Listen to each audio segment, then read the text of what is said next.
Hey everyone, Technomentary here with a video for you guys. In today's video, we're going to talk about the iPhone 15 Pro Max, if it's still worth it going into 2025, everything you need to know, the pros and the cons, and even comparison to the new iPhone 16 Pro Max.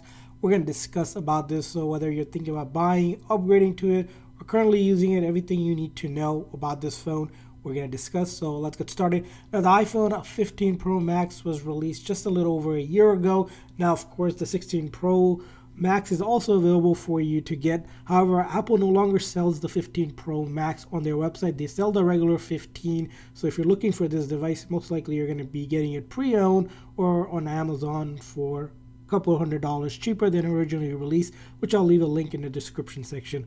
But talking about this phone, it's a 6.7-inch Super Retina XDR display that we have with ProMotion. You have that dynamic island as well. Now, if you're looking at the 16 Pro Max, it has slightly bigger display, which is a 6.9 versus a 6.7 here, so 0.2 inch larger. So you'll see that big comparison between them. Now, if we look at it, the build of it is built in titanium, which is a lighter and more durable in some sense of a sleek, modern look of it. You have the triple camera here, which we'll discuss in a bit. But if you look at it, there is no toggle for silent on and off. It's just the action button, which is the new way to control that. And then there is no camera button, unlike the new iPhone 16 Pro Max. In terms of the design, that's different. What it does features are these nice speakers on the here, USB-C charging, which also is standard on the newer iPhones here, so that's not something different. Under the hood here, you have the A17 Pro chip, which is a powerful chip, and it has lots of power to it compared to, again, even the newer chip, which is the A18 Pro chip. There isn't much difference in terms of the performance between these two chips. They are the newest chip on the market, and they're going to get you the best when it comes to your experience of browsing, whether using your heavy graphic gaming or just simple light stuff. All of that can be achieved with this A17 Pro chip. So it's a powerful chip, again, designed by Apple as well here. Now, other aspect we're probably going to be talking about is going to be the camera here. So when it comes to camera here, you notice, as I mentioned, there's triple cameras on the back. You have a 48 megapixel camera. You have 5 times the telephoto one, and then an ultra wide and a LiDAR scanner as well on this device. The only big difference is the ultra wide on the 16 Pro Max is the upgraded 48 megapixel one, so slightly better camera. But again, don't discount these cameras as any less than the newer iPhone. You'll see you'll be able to do a lot in the photo, taking great photography, portrait mode, spatial mode. As you can see here, that's available pano, and then you also have the option for 4K recording in 60 frames per second, and even cinematic mode, raw as well, night mode as well. All of that is packed into this phone. Again, excellent camera if you do compared to even with the new iPhone 16 Pro Max. Now, other aspect you're going to be talking about, it's going to be the battery life on this phone here. So it comes with a pretty big battery, around 4422 mAh battery, which is rated to be around 29 hours of video playback. Now, if you compare it to the new iPhone 16 Pro Max, it's rated to be 33 hours of video playback. When you're up there, up with the ranges, up to close to 30 hours, again, not going to be probably as something you're looking at in terms of comparison. But if you need that extra 4 hours, I guess the 16 Pro Max is something you will be thinking about upgrading to it if you want that extra boost. But again, it's all day battery. Even for someone that's a heavy user, you should be able to get throughout your day with it. Now, if you don't or can't get through it, don't worry. It has fast charging available, wireless charging, MagSafe capabilities as well, so you can quickly charge up as well, especially with the new USB-C charging that's available on this device. Now, another aspect it's probably going to be going down to, it's going to be the software on this device. So originally, of course, it shipped with iOS 17.